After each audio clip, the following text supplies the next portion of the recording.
हरे कृष्ण। ओम नमो भगवते वासुदेवाय। श्रीमद् भागवत महापुराण अष्टम स्कंद, पहला, दूसरा, तीसरा अध्याय। मनमंतरों का वर्णन। ग्राह के द्वारा गजेंद्र का पकड़ा जाना। गजेंद्र के द्वारा भगवान की स्तुति और उसका संकट से मुक्त होना। पहला अध्याय, मनमंतरों का वर्णन। राजा परीक्षित ने पूछा, गुरुदेव, स्वयंभू मनु का वंश विस्तार मैंने सुन लिया। इसी वंश में उनकी कन्याओं के द्वारा मरीचि आदि प्रजापतियों ने अपनी वंश परंपरा चलाई थी। अब आप हमसे दूसरे मनुओं का वर्णन कीजिए। ब्राह्मण ज्ञानी महात्मा जिस जिस मनवंतरों में महामहिम भगवान के जिन जिन अवतारों और लीलाओं का वर्णन करते हैं उन्हें आप अवश्य सुनाइए। हम बड़ी श्रद्धा से उनका श्रवण करना चाहते हैं। भगवान विश्वभावन भगवान बीते हुए मनवंतरों में जो जो लीलाएं कर चुके हैं, वर्तमान मनवंतर में जो कर रहे हैं और आगामी मनवंतर में जो कुछ करेंगे, यह सब हमें सुनाइए। श्री सुखदेव जी ने कहा, इस कल्प में स्वयंभूप आदि 6 मनवंतर बीत चुके हैं। उनमें से पहले मनवंतर का मैंने वर्णन कर दिया। उसी में देवता आदि की उत्पत्ति हुई थी। स्वयंभूप मनु की पुत्री अकुति से यज्ञ पुरुष के रूप में धर्म का उपदेश करने के लिए तथा देवहूति से कपिल के रूप में ज्ञान का उपदेश करने के लिए, मनु की पुत्री आकुति से यज्ञ पुरुष के रूप में धर्म का उपदेश करने के लिए तथा देवहूति से कपिल के रूप में ज्ञान का उपदेश करने के लिए भगवान ने उनके पुत्र रूप से अवतार ग्रहण किया था। परीक्षित, भगवान कपिल का वर्णन मैं पहले ही तीसरे स्कंद में कर चुका हूँ। आप भगवान यज्ञ पुरुष ने आकुति के गर्भ से अवतार लेकर जो कुछ किया उसका वर्णन करता हूँ। परीक्षित, भगवान स्वयंभू मनु ने समस्त कामनाओं और भोगों से विरक्त होकर राज्य छोड़ दिया। ये सभी मनुओं के जो कथा है हमने मार्कंड पुराण में वर्णन किया है। अब मार्कंड पुराण के सारे वीडियो देख लीजिए, उसमें सभी 14 मनु के वर्णन आपको मिलेगा। ये अपनी पत्नी शतरूपा के साथ तपस्या करने के लिए वन में चले गए। परीक्षित, उन्होंने सुनंदा नदी के किनारे पृथ्वी पर एक पैर से खड़े रहकर 100 वर्षों तक घोर तपस्या की। तपस्या करते समय ये प्रतिदिन एक प्रकार भगवान की स्तुति करते थे। मनु जी कहा करते थे, जिनकी चेतना के स्पर्श मात्र से यह विश्व चेतन हो जाता है, किंतु वह विश्व जिन्हें चेतना का दान नहीं कर सकता, जो इसके सो जाने पर प्रलय में भी जागते रहते हैं, जिनको यह नहीं जान सकता, परंतु जो इसे जानते हैं वही परमात्मा है। यह संपूर्ण विश्व और इस विश्व में रहने वाले समस्त चर अचर प्राणी सब उन परमात्मा से ही ओतप्रोत है। इसलिए संसार के किसी भी पदार्थों में मोह ना करके उसका त्याग करते हुए ही जीवन निर्वाह मात्र के लिए उपभोग करना चाहिए। तृष्णा का सर्वथा त्याग कर देना चाहिए। भला ये संसार की संपत्तियाँ किसकी है? भगवान सबके साक्षी है। उन्हें बुद्धि वृत्तियाँ जा नेत्र आदि इंद्रियां नहीं देख सकती, परंतु उनकी ज्ञान शक्ति अखंड है। समस्त प्राणियों के हृदय में रहने वाले इन्हीं स्वयं प्रकाश असंग परमात्मा की शरण ग्रहण करो, जिनका ना आदि है ना अंत, फिर मध्य तो होगा ही कहाँ से, जिनका ना कोई अपना है और ना पराया, और ना बाहर है ना भीतर। वे विश्व के आदि अंत मध्य अपने पराये बाहर और भीतर सब कुछ है। उन्हीं की सत्ता से विश्व की सत्ता है। वही अनंत वास्तविक सत्य पर ब्रह्म है। वही परमात्मा विश्वरूप है। उनके अनंत नाम है। ये सर्वशक्तिमान सत्य स्वयं प्रकाश अजन्मा और पुराण पुरुष है। ये अपनी माया शक्ति के द्वारा ही विश्व सृष्टि के जन्म आदि की स्वीकार कर लेते हैं और अपनी विधा शक्ति के द्वारा उसका त्याग करके निष्क्रिय सत्य स्वरूप मात्र रहते हैं। इसी से ऋषि मुनि नैष्कर्म स्थिति अर्थात ब्रह्मा से एकत्व प्राप्त करने के लिए पहले कर्म योग का अनुष्ठान करते हैं।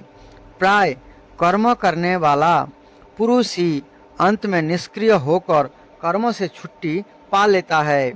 यह तो सर्वशक्तिमान भगवान भी कर्म करते हैं, परंतु ये आत्मलाभ से पूर्ण काम होने के कारण उन कर्म में आसक्त नहीं होते। अतः इन्हीं का अनुसरण करके अनासक्त रहकर कर्म करने वाले भी कर्म बंधन से मुक्त ही रहते हैं। भगवान ज्ञान स्वरूप है, इसलिए उनमें अहंकार का लेश भी नहीं है। ये सर्वतः परिपूर्ण है, इसलिए उन्हें किसी वस्तु की कामना नहीं है। ये बिना किसी की प्रेरणा के स्वच्छंद रूप से ही कर्म करते हैं। ये अपना ही बनाई हुई मर्यादा में स्थित रहकर अपने कर्मों के द्वारा मनुष्य को शिक्षा देते हैं। यही समस्त धर्मों के प्रवर्तक और उनके जीवन दाता है। मैं इन्हीं प्रभु की शरण में हूँ। श्री सुखदेव जी कहते हैं, परीक्षित, एक बार स्वयंभू मनु एकाग्र चित्त से इस मंत्रमय उपनिषद स्वरूप श्रुति का पाठ कर रहे थे। उन्हें नींद में अचेत होकर बड़बड़ाते जान भूखे असुर और राक्षस खा डालने के लिए उन पर टूट पड़े। यह देखकर अंतर्यामी भगवान जगपुरुष अपने पुत्र जाम नामक देवताओं के साथ वहां आए। उन्होंने उन खा डालने के लिए निश्चय से आए हुए असुरों का संहार कर डाला और फिर वे इंद्र के पद पर प्रतिष्ठित होकर स्वर्ग का शासन करने लगे। परीक्षित, दूसरे मनु हुए सरोचिस। ये अग्नि के पुत्र थे। उनके पुत्र के नाम थे धूमान, सुसेन और रचिस्मान आदि। उस मनमंत्र में इंद्र का नाम था रोचन। प्रधान देवतागण थे तुषित आदि। ऊर्जा स्तंभ आदि देव वेदवादी गण सप्तर्षि थे। उस मनमंत्र में वेदशिरा नाम के ऋषि की पत्नी तुषिता थीं। उनके गर्भ से भगवान ने अवतार ग्रहण किया और विभु नाम से प्रसिद्ध हुए। ये आजीवन नैष्ठिक ब्रह्मचारी रहे। उन्हीं के आचरण से शिक्षा ग्रहण करके 88,000 व्रतनिष्ठ ऋषियों ने भी ब्रह्मचर्य व्रत का पालन किया। तीसरे मनु थे उत्तम। ये प्रियव्रत के पुत्र थे। उनके पुत्र के नाम थे पवन, सृजय, यज्ञहोत्र आदि। उस मनवंतर में वशिष्ठ जी के प्रमद आदि 7 पुत्र सप्तर्षि थे। सत्य, वेदश्रुत और भद्र नामक देवताओं के प्रधान गण थे और इंद्र का नाम था सत्यजीत। उस समय धर्म की पत्नी सुनीता के गर्भ से पुरुषोत्तम भगवान ने सत्यसेन के नाम से अवतार ग्रहण किया था। उनके साथ सत्यव्रत नाम के देवगण भी थे। उस समय के इंद्र सत्यजीत के सखा बनकर भगवान ने असत्यपरायण, दुशील और दुष्ट यक्षों, राक्षसों एवं जीवद्रोही भूतगणों का संहार किया। चौथे मनु का नाम था तामस। ये तीसरे मनु उत्तम के सगे भाई थे। उनके पृथु, ख्याति, नौर, केतु इत्यादि 10 पुत्र थे। सत्यक, हरि और वीर नामक देवताओं के प्रधान गण थे। इंद्र का नाम था त्रिशिख। उस मनवंतर में ज्योतिर्धाम आदि सप्तर्षि थे। परीक्षित, उस तामस नाम के मनवंतर में विधृति के पुत्र वैधृति नाम के और भी देवता हुए। उन्होंने समय के फेर से नष्ट प्राय देवों वेदों को अपनी शक्ति से बचाया था, इसीलिए ये वैधृति कहलाए। इस मनवंतर में हरि मेधा ऋषि की पत्नी हरिणी के गर्भ से हरि के रूप में भगवान ने अवतार ग्रहण किया। इसी अवतार में उन्होंने ग्रह से गजेंद्र की रक्षा की थी। ग्रह और गजेंद्र की जो कथा है ये चौथा मनवंतर की कथा है। इसी अवतार में उन्होंने ग्रह से गजेंद्र की रक्षा की थी। राजा परीक्षित ने पूछा, मुनिवर, हम आपसे यह सुनना चाहते हैं कि भगवान ने गजेंद्र को ग्रह के फंदे से कैसे छुड़ाया था। सब कथाओं में वही कथा परम पुण्यमय, प्रशंसनीय, मंगलकारी और शुभ है, जिसमें महात्माओं के द्वारा गान किए हुए भगवान श्री हरि के पवित्र जस का वर्णन रहता है। सूत जी कहते, सनक आदि ऋषियों राजा परीक्षित आमरण अनशन करके कथा सुनने के लिए ही बैठे हुए थे। उन्होंने जब श्री सुखदेव जी महाराज को इस प्रकार कथा कहने के लिए प्रेरित किया तो वे बड़े आनंदित हुए और प्रेम से परीक्षित का अभिनंदन करके मुनियों की भरी सभा में कहने लगे। दूसरा अध्याय, ग्राहक के द्वारा गजेंद्र का पकड़ा जाना। श्री सुखदेव जी ने कहा, परीक्षित, क्षीर सागर में त्रिकूट नाम का एक प्रसिद्ध सुंदर एवं श्रेष्ठ पर्वत था। वह 10,000 योजन ऊंचा था। उसकी लंबाई चौड़ाई भी चारों ओर इतनी ही थी। उसके चांदी, लोहे और सोने के 3 शिखरों की छटा से समुद्र, दिशाएं और आकाश जगमगाते रहते थे। और भी उसके कितने ही शिखर ऐसे थे जो रत्नों और धातुओं की रंग बिरंगी छटा दिखाते हुए सब दिशाओं को प्रकाशित कर रहे थे। उनमें विविध जाति के वृक्ष, लताएं और झाड़ियां थी। झरनों की झरझर से यह गुंजायमान होता रहता था। सब ओर से समुद्र की लहरें आकर उस पर्वत के निचले भाग से टकराती। उस समय ऐसा जान पड़ता मानो ये पर्वत राज के पांव पखार रही है। उस पर्वत के हरे पन्ने के पत्थरों से वहाँ की भूमि ऐसी सांवली हो गई थी जैसे उस पर हरी भरी दूब लग रही हो।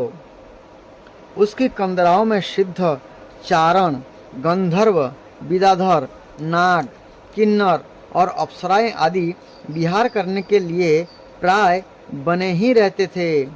जब उसके संगीत की ध्वनि चट्टानों से टकराकर गुफाओं में प्रतिध्वनित होने लगती थी तब बड़े बड़े गर्विले प्रतिध्वनित होने लगती थी। तब ये बड़े बड़े गर्विले सिंह उसे दूसरे सिंह की ध्वनि समझकर सह न पाते और अपनी गर्जना से उसे दबा देने के लिए और जोर से गरजने लगते थे। उस पर्वत की तलहटी तरह तरह के जंगली जानवरों के झुंड से सुशोभित रहती थी। अनेकों प्रकार के वृक्ष से भरे हुए देवताओं के उद्यानों में सुंदर सुंदर पक्षी मधुर कंठ से चहकते रहते थे। उस पर बहुत सी नदियाँ और सरोवर भी थे। उनका जल बड़ा निर्मल था। उनके पुलिन पर मणियों की बालू चमकती रहती थी। उनमें देवांगनाएं स्नान करती थी जिससे उनका जल अत्यंत सुगंधित हो जाता था।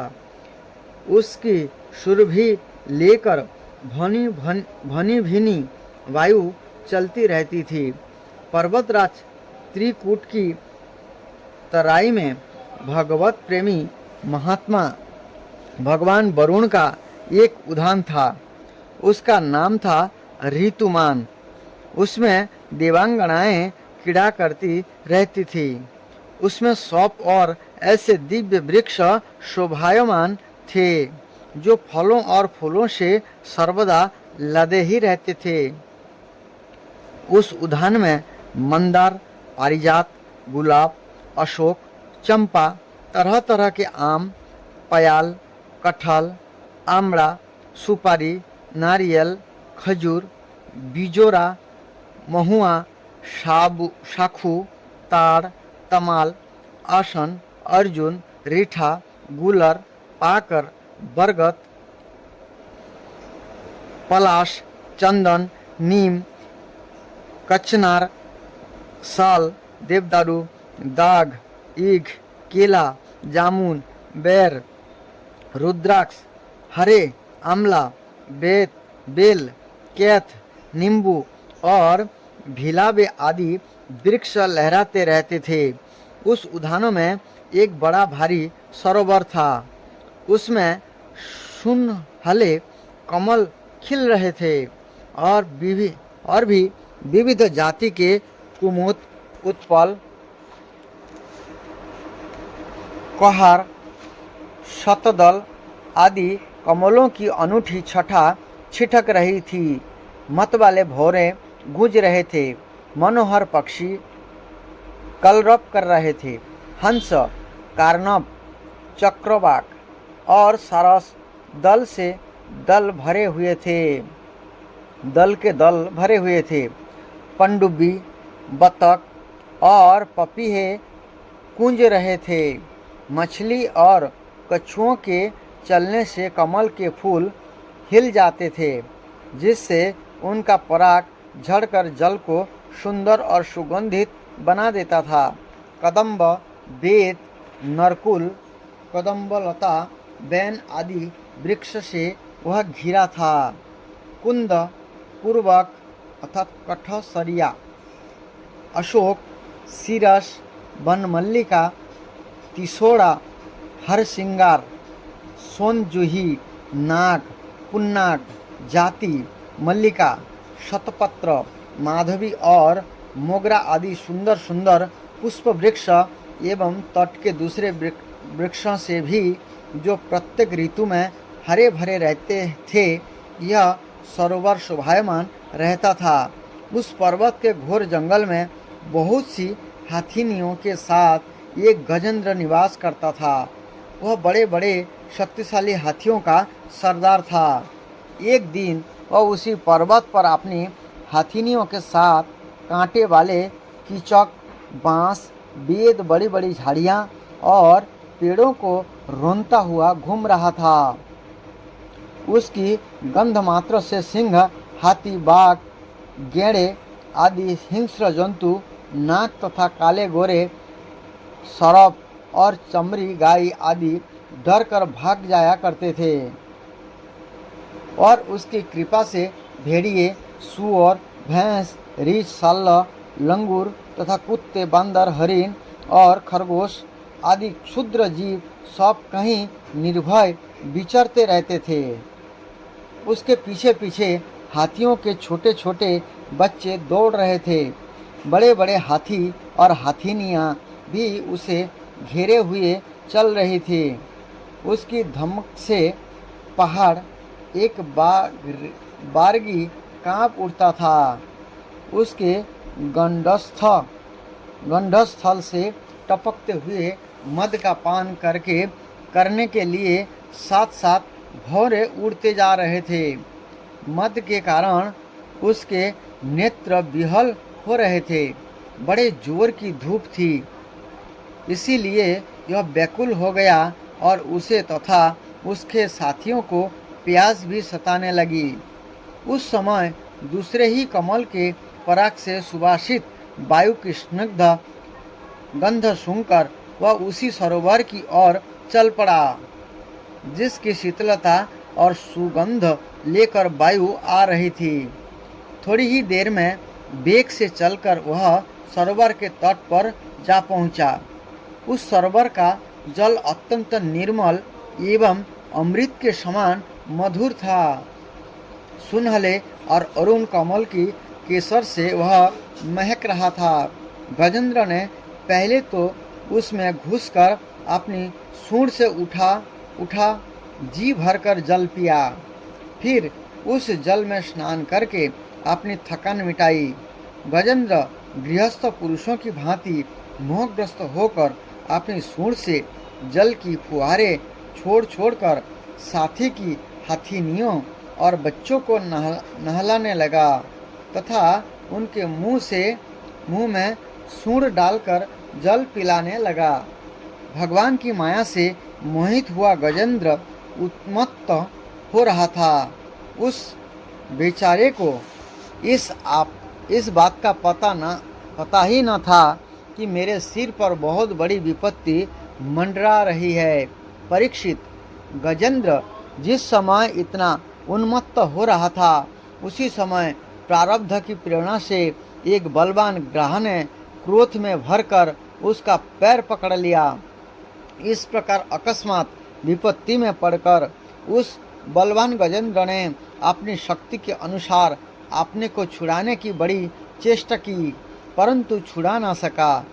दूसरे हाथिनियों और उनके बच्चों ने देखा कि उनके स्वामी को बलवान ग्रह बड़े वेग से खींच रहा है और ये बहुत घबरा रहे हैं।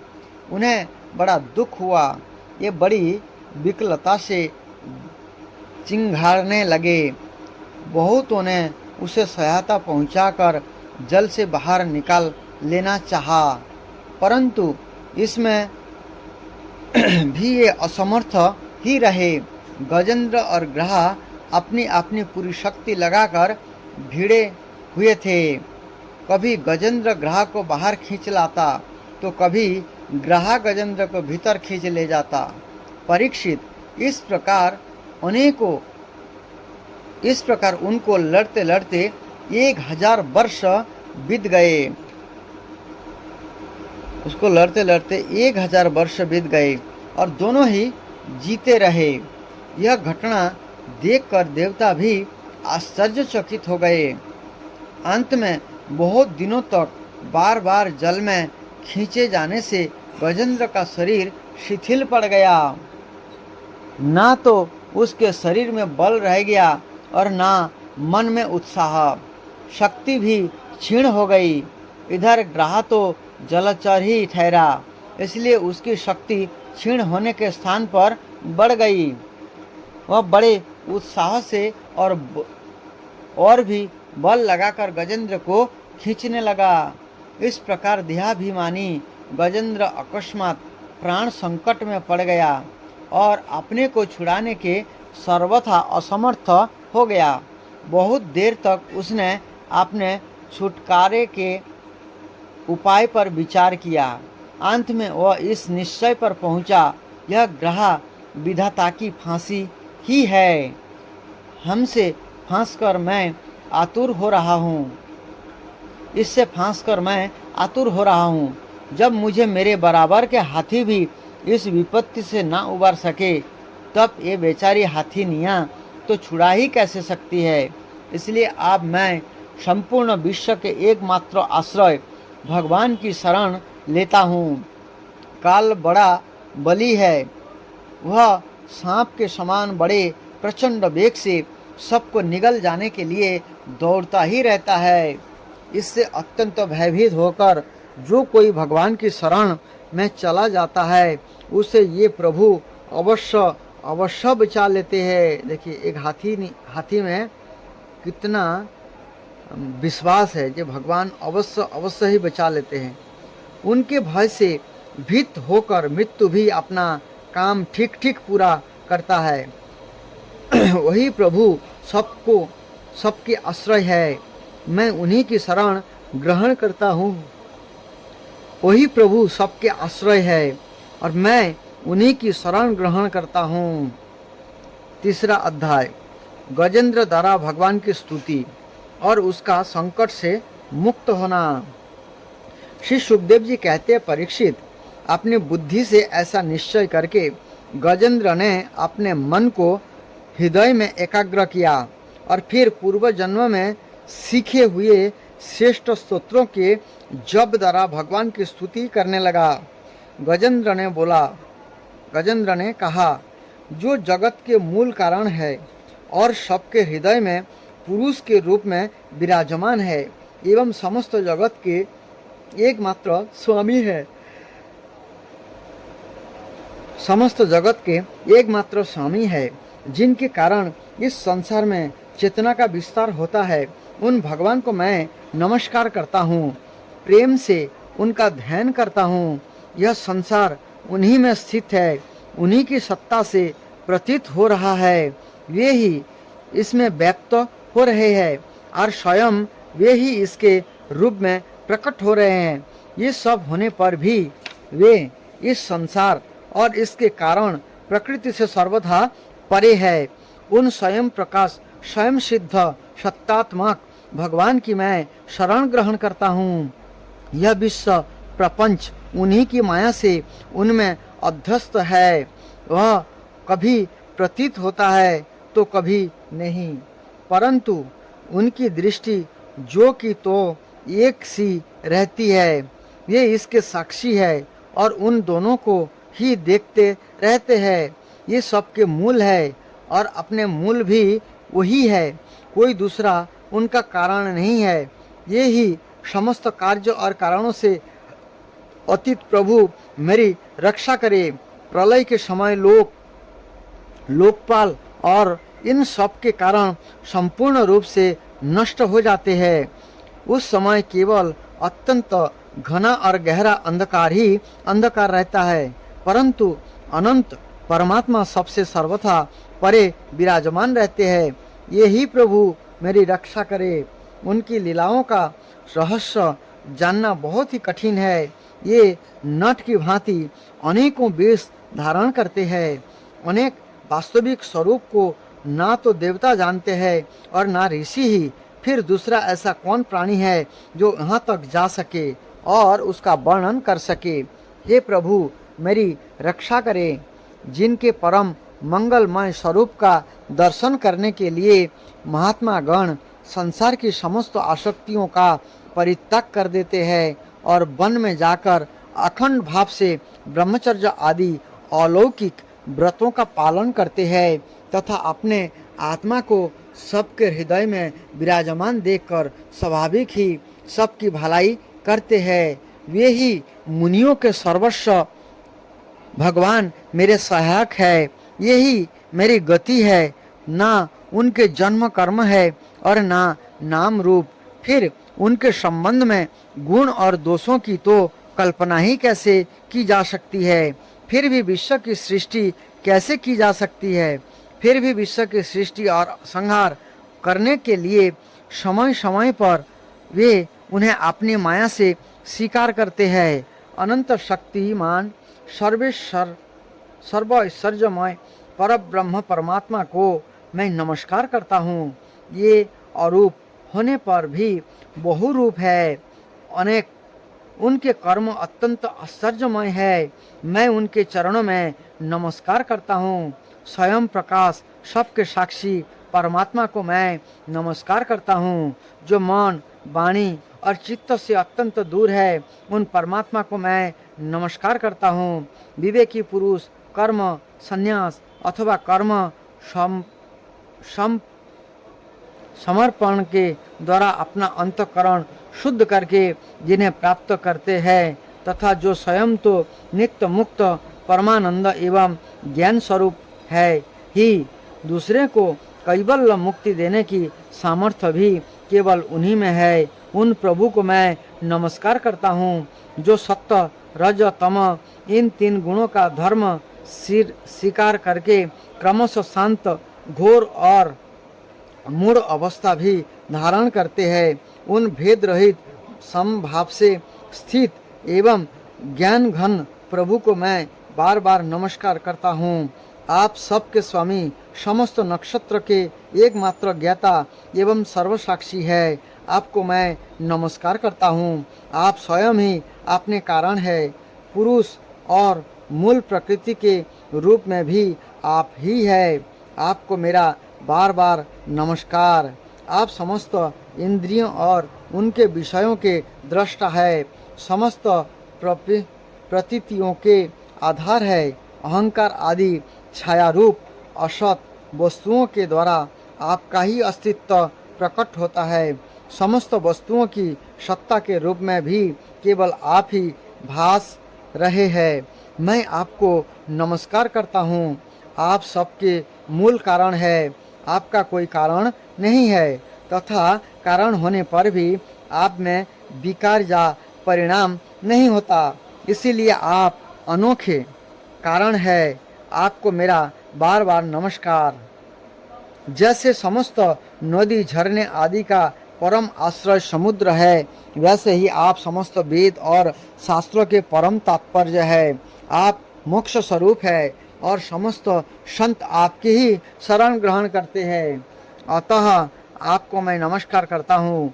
जैसे यज्ञ के काष्ठ और नी में अग्नि गुप्त रहती है, ऐसे ही आपने अपने ज्ञान को गुणों की माया से ढक रखा है। गुणों में मोक्ष होने पर उनके द्वारा विविध प्रकार की सृष्टि रचना का आप संकल्प करते हैं। जो लोग कर्म संन्यास अथवा कर्म समर्पण के द्वारा आत्म तत्व की भावना करके वेद शास्त्रों से ऊपर उठ जाते हैं, उनके आत्मा के रूप में आप स्वयं ही प्रकाशित हो जाते हैं। आपको मैं नमस्कार करता हूँ। जैसे कोई दयालु पुरुष फंदे में पड़े हुए पशु का बंधन काट दे, वैसे ही आप मेरे जैसे शरणागतों की फांसी काट देते हैं। आप नित्य मुक्त है, परम करुणामय है और भक्तों का कल्याण करने में आप कभी आलस्य नहीं करते। आपके चरणों में मेरा नमस्कार है। समस्त प्राणियों के हृदय में आपने अंश के द्वारा अंतरात्मा के रूप में आप उपलब्ध होते रहते हैं। आप सर्व ऐश्वर्यपूर्ण एवं अनंत है। आपको मैं नमस्कार करता हूँ। जो लोग शरीर, पुत्र, गुरुजन, गृह, संपत्ति और स्वजनों में आसक्त है, उन्हें आपकी प्राप्ति अत्यंत कठिन है, क्योंकि आप स्वयं गुणों की आसक्ति से रहित है। जीवन मुक्त पुरुष अपने हृदय में आपका निरंतर चिंतन करते रहते हैं। उन सर्व ऐश्वर्यपूर्ण ज्ञान स्वरूप भगवान को मैं नमस्कार करता हूँ। धर्म, अर्थ, काम और मोक्ष की कामना से मनुष्य उन्हीं का भजन करके अपनी आभीष्ट वस्तु प्राप्त कर लेते हैं। इतना ही नहीं, ये उनको सभी प्रकार का सुख देते हैं और अपने ही जैसा अविनाशी पार्षद शरीर भी देते हैं। यही परम दयालु प्रभु मेरा उद्धार करे। जिनके अनन्य प्रेमी भक्तजन उन्हीं की शरण में रहते हुए उनसे किसी भी वस्तु की, यहाँ तक कि मोक्ष की भी अभिलाषा नहीं करते, केवल उनकी परम दिव्य मंगलमयी लीलाओं का गान करते हुए आनंद के समुद्र में निमग्न रहते हैं। जो अविनाशी, सर्वशक्तिमान, अव्यक्त, इंद्रियातीत और अत्यंत सूक्ष्म है, जो अत्यंत निकट रहने पर भी बहुत दूर जान पड़ते हैं, जो आध्यात्मिक योग अर्थात ज्ञान योग या भक्ति योग के द्वारा प्राप्त होते हैं, उन्हें आदि पुरुष अनंत एवं परिपूर्ण परब्रह्म परमात्मा की मैं स्तुति करता हूँ। जिनकी अत्यंत छोटी कला से अनेकों नाम रूप के भेद भाव से युक्त ब्रह्मा आदि देवता, वेद और चराचर लोकों की सृष्टि हुई है। जैसे धधकती हुई आग से लपटें और प्रकाशमान सूर्य के उनकी किरणों बार बार निकालती और लीन होती रहती है, ऐसे ही जिन स्वयं प्रकाश परमात्मा से बुद्धि, मन, इंद्रियां और शरीर जो गुणों के प्रवाह रूप है, बार बार प्रकट होते तथा लीन हो जाते हैं। ये भगवान ना देवता है और ना असुर, ये मनुष्य और पशु पक्षी भी नहीं है, ना वे स्त्री है, ना पुरुष और ना नपुंसक। ये कोई साधारण या असाधारण प्राणी भी नहीं है, ना वे गुण है और ना कर्म, ना कार्य है और ना ये कारण ही। सबका निषेध हो जाने पर जो कुछ बच सकता है वही उनका स्वरूप है तथा वे ही सब कुछ है। ये ही परमात्मा मेरे उद्धार के लिए प्रकट हो। मैं जीना नहीं चाहता। यह हाथी की जोनी बाहर और भीतर सब ओर से अज्ञान रूप आवरण के द्वारा ढकी हुई है। इसको रखकर करना ही क्या है। मैं तो आत्म प्रकाश को ढकने वाले उस अज्ञान रूप आवरण से छूटना चाहता हूँ, जो काल चक्र से अपने आप नहीं छूट सकता, जो केवल भगवत कृपा अथवा तत्व ज्ञान के द्वारा ही नष्ट होता है। इसीलिए मैं उन पर ब्रह्म परमात्मा की शरण में हूँ, जो विश्व रहित होने पर भी विश्व के रचयिता और विश्व स्वरूप है, साथ ही जो विश्व की अंतरात्मा के रूप में विश्व रूप सामग्री से क्रीड़ा भी करते रहते हैं। उन अजन्मा परम पद स्वरूप ब्रह्म को मैं नमस्कार करता हूँ।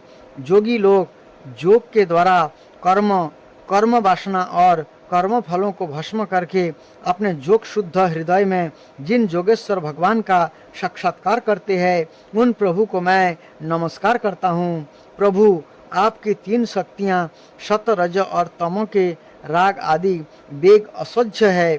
समस्त इंद्रियों और मन के विषयों के रूप में भी आप ही प्रतीत हो रहे हैं।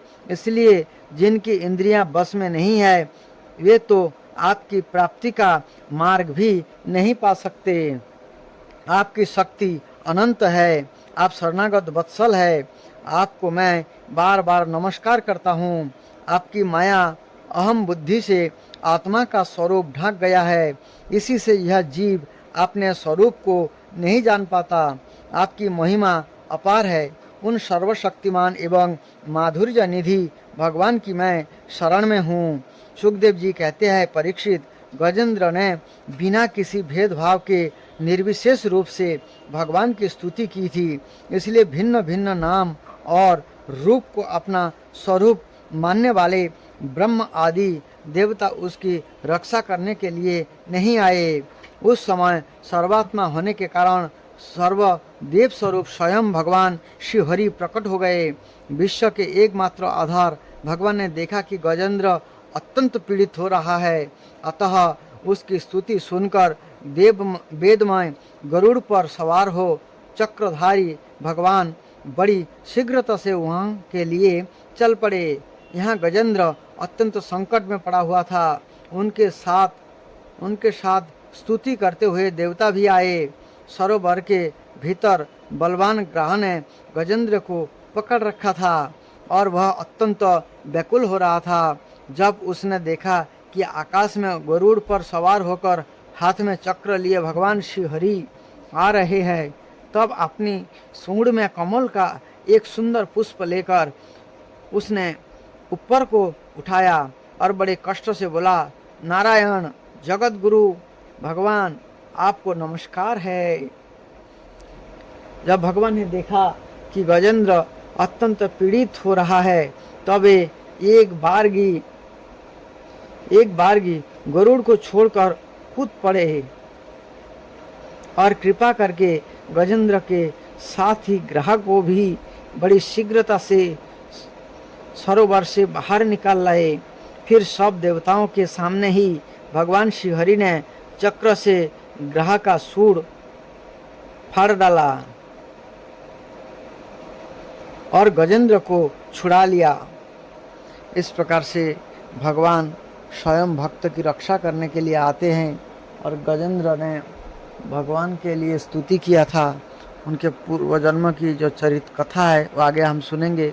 वो गजेंद्र कौन थे और घड़ियाल कौन थे, क्यों ये गजेंद्र और घड़ियाल बने, भगवान क्यों उद्धार किए, इस कथा को आगे सुनेंगे। हरे कृष्ण।